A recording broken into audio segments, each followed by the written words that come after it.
প্রিয় একাদশ শ্রেণীর শিক্ষার্থীরা, তোমাদের স্বাগতম পদার্থবিজ্ঞান ক্লাসে। আশা করি সবাই ভালো আছো, সুস্থ আছো। আমরা যেটা পড়াচ্ছিলাম যে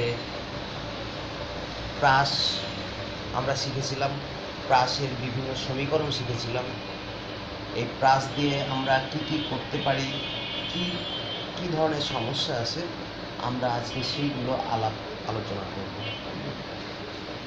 তো তোমাদেরকে প্রথমে আমি এই জন্য প্রাস সম্পর্কিত আজকের পাঠ হলো প্রাস সম্পর্কিত সমস্যা। এই সমস্যাটা করার জন্য তোমাদেরকে আমি সমীকরণগুলো আবার একটু বলে দিই।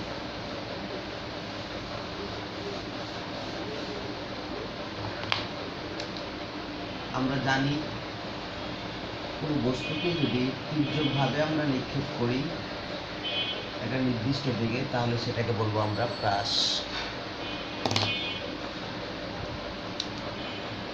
এইখানে আমরা ভি নট বেগে নিক্ষেপ করলাম, থিটা নট করলাম।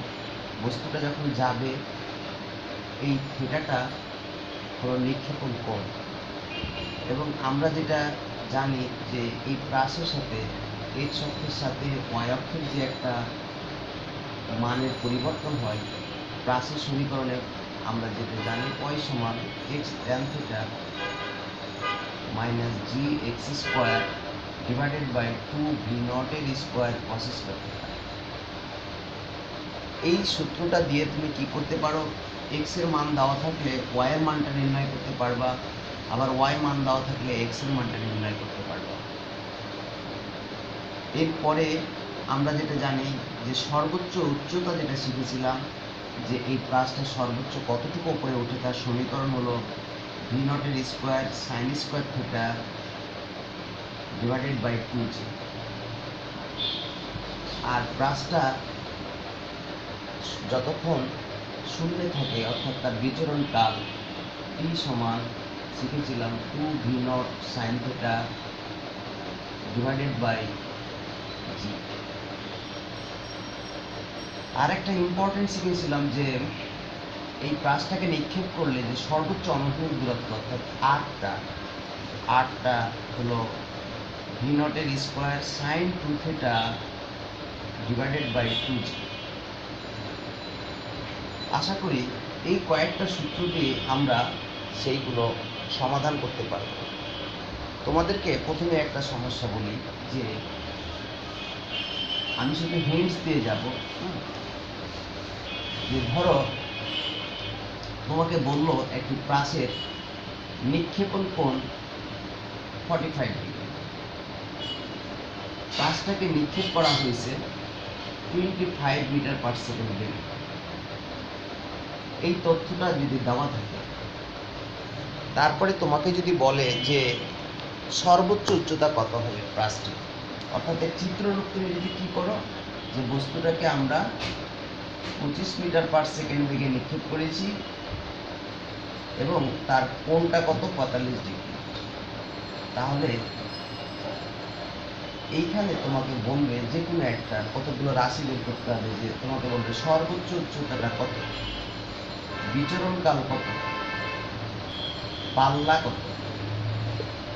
এই জিনিস কয়টা যদি তোমাকে বের করতে বলে, আশা করি তোমরা সূত্রটাতে পুট করে দিবা, অর্থাৎ সূত্রটা বসাবা, তাহলে তোমাদের কাঙ্ক্ষিত মান পেয়ে যাবে। তো আমরা যেমন প্রথমে বলছি সর্বোচ্চ উচ্চতা কত, তাহলে সর্বোচ্চ উচ্চতার ফর্মুলা কত জানি আমরা, V not square sine square theta divided by 2g। এই জিটা হলো অভিকর্ষ স্তরক। আমি শুধু মান বসানোটা দেখিয়ে দিচ্ছি, তোমরা ক্যালকুলেটরে মানটা বের করবে। তাহলে সর্বোচ্চ উচ্চতার ভি নট মানে কত দেওয়া হচ্ছে 25 এর স্কোয়ার সাইন স্কোয়ার থিটা মানে সাইন থিটার বর্গ। দেখো এখানে থিটা মান 45 ডিগ্রি বসালা, ক্যালকুলেটরে এই মানটা বের করবো, তার বর্গ ডিভাইডেড বাই 2। জি এর মানটা দিয়ে দিবে, যদি না দেয় তাহলে তোমাদেরকে মনে রাখতে হবে জি এর মানটা হলো 9.8 মিটার পার সেকেন্ড স্কোয়ার। যে ক্যালকুলেশন করে যেটা বের হবে সেটাই হয়ে গেল মিটার এককে উত্তর। সুতরাং আমরা সর্বোচ্চ উচ্চতা পেয়ে যাব। একইভাবে যদি বিচরণ কাল দেয়, পাল্লা দেয়, তুমি শুধু তার সমীকরণে বসিয়ে দিবা, তাহলে পেয়ে যাবা। আমাদের কিছু সৃজনশীলে এবার চিত্র ভিত্তিক আমি কয়েকটা সমস্যা করব। সমস্যা নাম্বার, এটা 1 নাম্বার গেল, এবার সমস্যা হবে 2।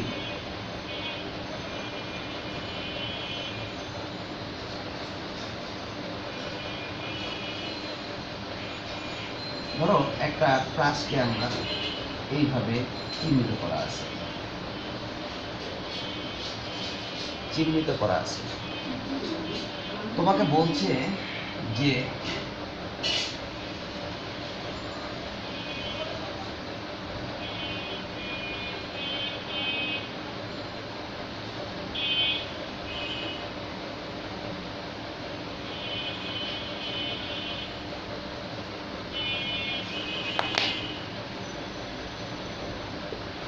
তোমাকে বলছে যে 10 মিটার দূরে একটি বাধা আছে, এই বাধাটি, এই যে প্রাসটাকে নিক্ষেপ করেছি সেটা অতিক্রম করতে পারবে কিনা বাধাটি। তাহলে 10 নিক্ষেপণ বিন্দু হতে 10 মিটার দূরে 5 মিটার দূরে উচ্চতার একটি বাধা রেখেছে। হ্যাঁ, অনেক সময় যদি তোমার নিক্ষেপণ কোণ বেগটা কম হয় তাহলে হয়তো এখানে এসে বাধা খেয়ে গেল, বাধা খেয়ে যেতে পারে। তাহলে তোমাকে যেটা জানতে চাইবে যে 10 মিটার দূরে 5 মিটারের বাধা অতিক্রম করতে পারবে কিনা।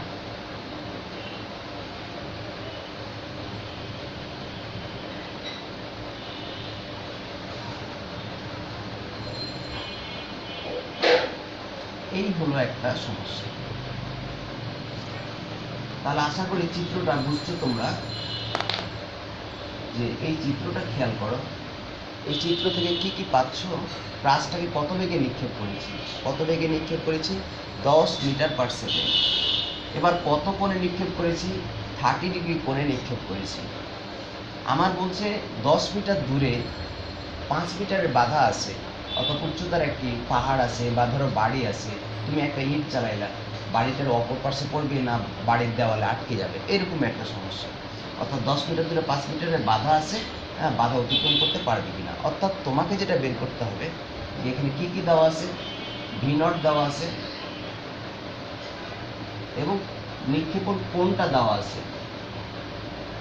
এখন তুমি যদি বলো যে x এর মান 10 মিটার আর y এর মান দেওয়া আছে, কিন্তু আমরা যেটা করব x এর মান 10 মিটার ধরে y এর মানটা কত আসে দেখব, অর্থাৎ সেই 10 মিটার দূরে তার উচ্চতাটা কত হয়। যদি সেটা 5 মিটার বা 5 মিটার বেশি হয় তাহলে অতিক্রম করতে পারবে, আর যদি না হয় তাহলে পারবে না। তাহলে আমরা কোন ফর্মুলাটা করব? y সমান x tan theta minus gx square divided by 2v0 এর স্কয়ার cos স্কয়ার থিটা। এই হলো x এবং y এর মধ্যে সম্পর্ক। আমরা এই সমীকরণে আমরা এখন মানগুলো বসাই দেব। x এর মান হলো 10 tan 30 ডিগ্রি মাইনাস 9.8 g এর মান, x এর মান হলো 10 এর স্কয়ার, 2 v0 এর স্কয়ার, v0 মানে 10 এর স্কয়ার, আর cos স্কয়ার থিটা মানে cos 30 ডিগ্রি স্কয়ার। এই যে মানগুলো বসাই দিলাম, বসাই দিলে ক্যালকুলেটরে তুমি পাবা। যদি তুমি 4 মিটার পাও, অর্থাৎ এর অর্থটা কি বুঝালো? 10 মিটার দূরে তার উচ্চতা হবে 4 মিটার, কিন্তু বাধা যেহেতু 5 মিটার তাহলে সে অতিক্রম করতে পারবে না। কিন্তু যদি আসতো 5 মিটার, তাহলে অতিক্রম করতে পারতো, বা 5.1 মিটার, 5 অর্থাৎ 5-এর চেয়ে বেশি হলে, অর্থাৎ এই মানটা যদি 5 মিটার বা 5 মিটারের বেশি হয়, 5 মিটারের সমান বা বেশি হয়, তাহলে সে অতিক্রম করতে পারবে, অন্যথায় অতিক্রম করতে পারবে না। এই হলো মেনলি প্রাসের অঙ্ক। অনেক সময় আবার বলে যে ক্রিকেট দিয়ে ব্যাট চালাইলাম, ক্রিকেটের সাহায্যে একটা বল চালাইলাম, সেটা ছক্কা হবে কিনা। তখন তোমাকে যেটা বের করতে হবে যে এই তার আর এর মানটা কত। আর এর মানটা যদি মাঠের দৈর্ঘ্যের সমান হয় তাহলে ছক্কা হবে, আর না হলে হবে না। সুতরাং এই সমস্যাগুলো তুমি দেখো, তার সমাধান করা আছে কিছু, এবং তুমি চর্চা করো। তাহলে মোটামুটি প্রাসের অঙ্কগুলো তোমাদের কাছে আর কোনো কঠিন কিছু মনে হবে না। এই চ্যাপ্টারে অল্প একটু কিছু আছে, আজকে সাথে যোগ করে দিব, তাহলে এই চ্যাপ্টারের তত্ত্বগত কথা শেষ হয়ে যাবে। আমরা যেটা আজকে আর একটু শেষ যোগ করে দিব সেই অংশটুকু হলো কেন্দ্রমুখী ত্বরণ।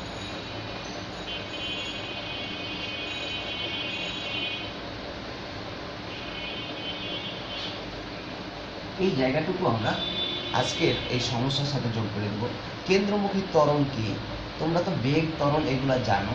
এখন যদি কোনো বস্তু বৃত্তাকার পথে ঘুরলে একটা কেন্দ্র থাকে, হ্যাঁ, যদি ঘুরে তাহলে ঘোরার জন্য, অর্থাৎ কোনো বস্তু দ্রুত ঘুরে, কোনো বস্তু আস্তে ঘুরে।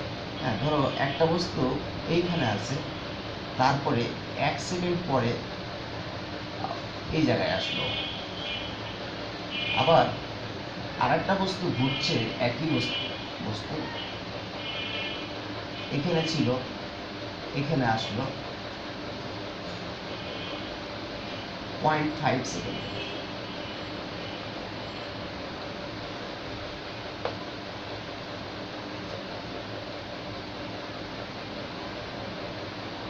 দেখো চিত্রে আমরা দেখাচ্ছি যে একটা বস্তু এই জায়গা থেকে এই জায়গাতে আসলো 1 সেকেন্ডে, একই কৌণিক সরণ এই জায়গা থেকে এই জায়গায় আসলো 0.5 সেকেন্ডে। তাহলে কে বেশি কোণ অতিক্রম করছে অল্প সময়ে? এই বস্তুটা। সুতরাং আমরা বলি এই বস্তুটার কৌণিক বেগ বেশি, এই বস্তুটার কৌণিক বেগ কম।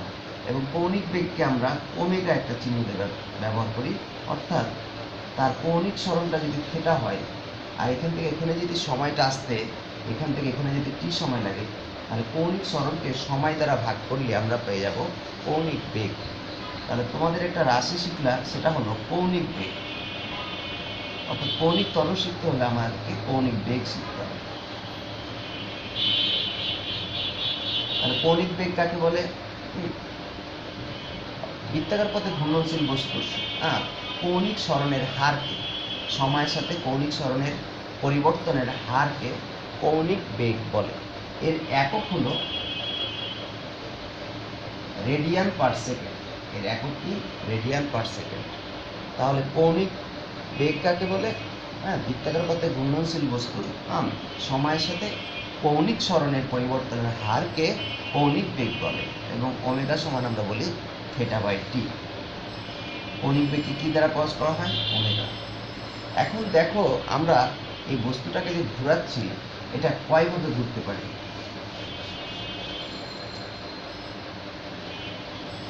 তুমি যদি সমভাবে ঘুরাও, অর্থাৎ প্রতি মুহূর্তে সমান কোণ অতিক্রম করছে, তাহলে এটাকে বলবো আমরা সমদ্রুতিতে ঘোরাচ্ছি।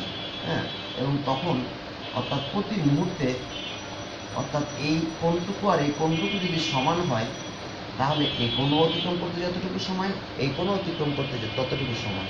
অর্থাৎ বস্তুটার সময়ের সাথে কৌণিক সরণের পরিবর্তনের হার যদি সমান থাকে, তখন এটাকে বলবো আমরা সমদ্রুতিতে ঘুরছে।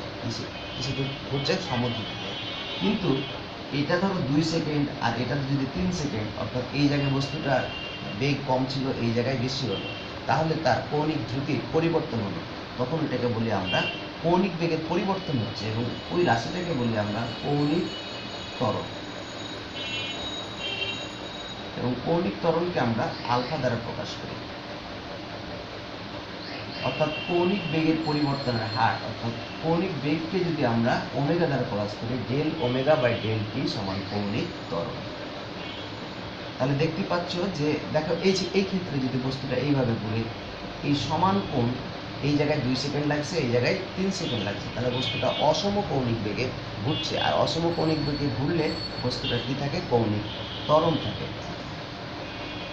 এখন তাহলে আমরা বস্তুটা ঘোরাচ্ছি, যদি আমরা সমদ্রুতিতে ঘোরাই, যদি বস্তুটাকে সমদ্রুতিতে ঘোরাই, একটা বস্তুকে সুতার সাইজে ধরো বেঁধে দিয়েছি, সমদ্রুতিতে ঘুরছি, হ্যাঁ, আর ধরো 2 মিটার পার সেকেন্ড বেগে ঘোরাচ্ছি যদি হয়, অর্থাৎ প্রতি সেকেন্ডে সে সরণ যাচ্ছে কতটুকু? 2 মিটার, পরবর্তী সেকেন্ডেও 2 মিটার, পরবর্তী সেকেন্ডেও 2 মিটার, পরবর্তী সেকেন্ডেও 2 মিটার। এটা হলো সমদ্রুতি। তাহলে প্রথমে বেগ কত? 2 মিটার পার সেকেন্ড যদি আমরা সমদ্রুতিতে ঘুরাই, 2 মিটার পার সেকেন্ড। দ্বিতীয় ক্ষেত্রে হলো 2 মিটার পার সেকেন্ড, 1 সেকেন্ড পরেও বেগ হলো কত, 2 মিটার পার সেকেন্ড। 2 মিটার পরেও হলো 1 সেকেন্ড পরেও হলো 2 মিটার পার সেকেন্ড, 2 সেকেন্ড পরেও হলো ধরো 2 মিটার পার সেকেন্ড। তাহলে এটাকে বলি আমরা সমদ্রুতি বা দ্রুতি। তাহলে 1 সেকেন্ডে বেগের পরিবর্তন কত হয়, v2 বিয়োগ v1, এই মানটা কত হয়, এটাও 2 এটাও 2, সাপোজ উদাহরণ ধরেছি, তাহলে কি হতে হয় 0। আর বেগের পরিবর্তনকে যদি আমরা সময় দিয়ে ভাগ করি তাহলে কি পাবো, ত্বরণ পাবো। তাহলে এই ক্ষেত্রে যদি বেগের পরিবর্তন 0 হয় তাহলে ত্বরণটা কত পেয়ে যাচ্ছ, 0। অর্থাৎ সমদ্রুতিতে ঘুরলে ত্বরণ থাকার কথা না, কিন্তু আমরা যখন বৃত্তাকার পথে ঘোরাবো তখন কিন্তু একটা ত্বরণ পাবো। হ্যাঁ, সেটা কোন ত্বরণ পাবো, দেখো কেন ত্বরণ পাবো। হ্যাঁ, আমাদের মূল আলোচনা কেন্দ্রমুখী ত্বরণে যাব।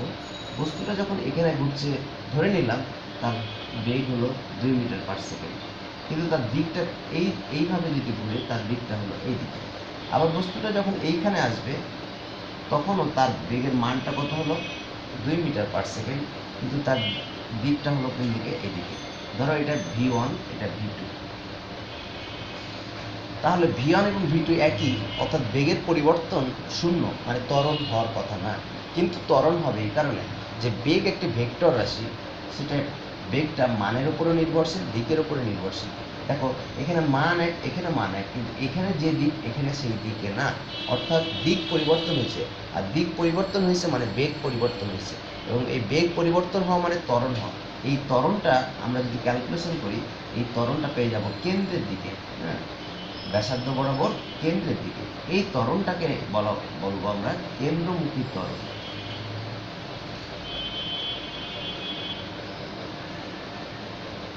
তাহলে যদি আমরা সুষম বৃত্তাকার দ্রুতিতে ঘোরাই তাহলে রৈখিক ত্বরণ থাকবে না, হ্যাঁ, কিন্তু কেন্দ্রের দিকে একটা ত্বরণ থাকবে। এই ত্বরণটাকে আমরা বলবো কেন্দ্রমুখী ত্বরণ। তাহলে তোমাদের মনে রাখতে হবে, সুষম দ্রুতিতে ঘূর্ণায়মান কোনো বস্তু কেন্দ্রের দিকে যে ত্বরণ ক্রিয়া করে তাকে বলা হয় কেন্দ্রমুখী ত্বরণ। এবং এটা আমরা এ দ্বারা প্রকাশ করি। যদি ক্যালকুলেশন করি, এ সমান পাবো v²/r, অর্থাৎ যে বেগে ঘোরাচ্ছ সে বেগ, আর যে ব্যাসার্ধ পথে ঘুরছে সেই ব্যাসার্ধ।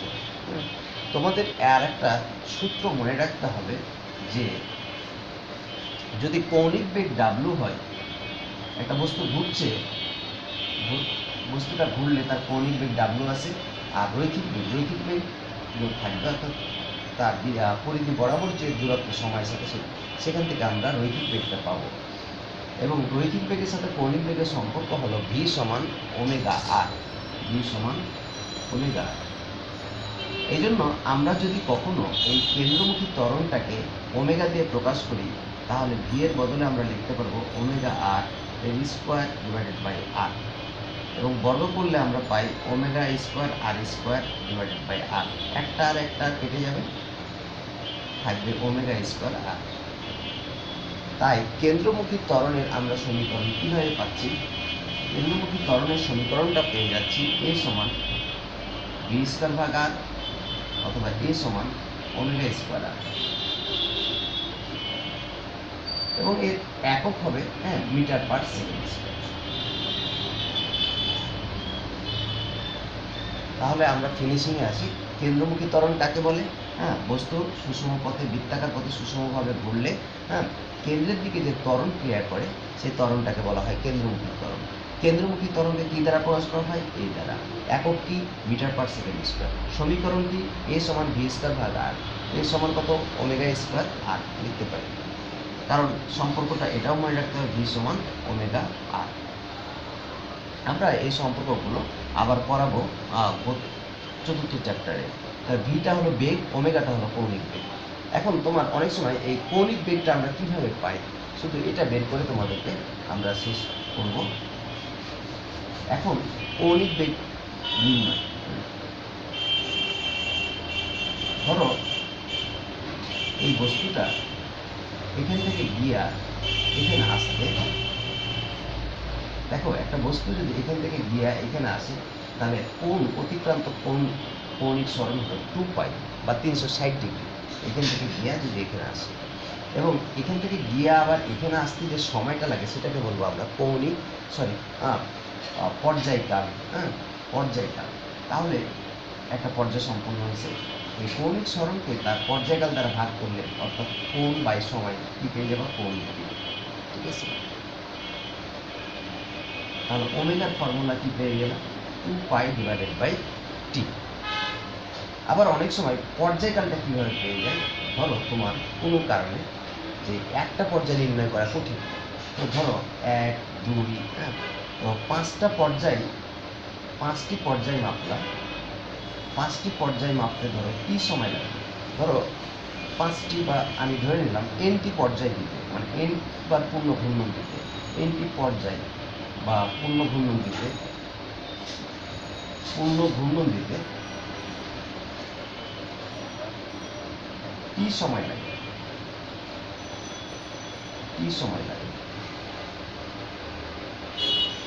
তাহলে এই পর্যায়কাল মানে একটি ঘূর্ণন দিতে সময়। তাহলে nটি ঘূর্ণন দিতে যদি t সময় লাগে, তাহলে একটি ঘূর্ণন দিতে কত সময় লাগবে, এই সময়কে আমরা পর্যায় সংখ্যা দ্বারা ভাগ করব এবং এটাই হয়ে গেল পর্যায়কালের সাথে সময় এবং ঘূর্ণন সংখ্যার সম্পর্ক। অর্থাৎ টি সমান লিখতে পারবা t/n। তাই এই জায়গায় যদি আমরা টি এর বদলে আমরা যদি t/n বসাই, অর্থাৎ 2π, আর টি এর বদলে যদি আমরা t/n বসাই সমান ওমেগা, nটা উপরে চলে যাবে, থাকলো কত, 2πn/t সমান ওমেগা। এই একটা কৌণিক বেগ। কারণ তোমাদের কেন্দ্রমুখী ত্বরণ বের করতে হলে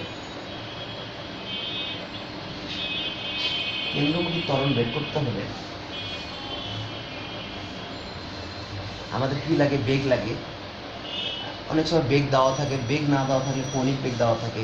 কৌণিক বেগ যদি দেওয়া না থাকে তোমাকে বলবে 5 সেকেন্ডে 40 বার ঘুরলো, তাহলে n এর মান 40, t এর মান 5 সেকেন্ড। তখন এই ফর্মুলা দিয়ে কৌণিক বেগ পেয়ে যাবে।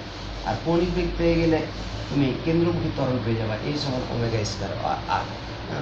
তোমাকে বলবে একটি এত 5 মিটার দৈর্ঘ্যের একটি সুতার সাহায্যে বস্তুকে ঘোরাচ্ছে, তাহলে 5 মিটার যদি হয় সুতা, তাহলে এটাই হলো ব্যাসার্ধ, অর্থাৎ যে পথে ঘুরে সেই বৃত্তাকার পথে ব্যাসার্ধটা হলো r। তাহলে তোমাদেরকে যদি কেন্দ্রমুখী ত্বরণ নির্ণয় করতে বলে, তাহলে তোমরা এই ফর্মুলা বের করবা এবং এখানে যদি ওমেগা না দেওয়া থাকে তাহলে ওমেগার ফর্মুলা কয়টা ব্যবহার করবো, হয় এটা অথবা এটা দিয়ে আমরা কেন্দ্রমুখী ত্বরণের অঙ্কগুলো সমাধান করব। তোমরা বইয়ে দেখলে আরও জিনিসটা, অঙ্কগুলো হাতে কলমে করলে জিনিসগুলো আরও ক্লিয়ার হবে। তা আশা করি এই অধ্যায়ে তোমরা আবারও চর্চা করো এবং সমস্যা হলে আশা করি জানাবা, এই আহ্বান রেখে তোমাদেরকে সবাইকে ধন্যবাদ জানিয়ে শেষ করছি আজকের ক্লাস।